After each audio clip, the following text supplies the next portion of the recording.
ایک تو یہ کہ دوسرے مسلمان کو راحت پہنچاؤ، تکلیف نہ پہنچاؤ. لا تغضب، کسی کو بھی تکلیف نہ پہنچے، تمہاری زبان سے، تمہارے ہاتھ سے، تمہارے عمل سے تکلیف نہ پہنچے، اور غصہ نہ کرو، اور اللہ تبارک و تعالیٰ کا ذکر کثرت سے، اور اس کا دن کا آغاز اللہ کے ذکر سے ہونا چاہیے، جس میں تلاوت قرآن سب سے مقدم. ایک ایک حرف پر اللہ تعالیٰ 10-10 نیکیاں لکھتے ہیں.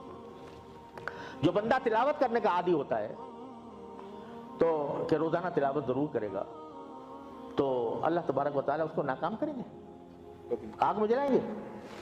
تلاوت، دعائیں، ذکر اور استغفار اور درود شریف، اور اللہ تعالیٰ کی ہر حاجت اللہ سے مانگنا، ہر نعمت پر اللہ کا شکر ادا کرنا. یا اللہ اپنے رحمت سے ہم سب کو اس کی توفیق عطا فرما اور اپنا قرب خاص عطا فرما. ایک تو یہ Likey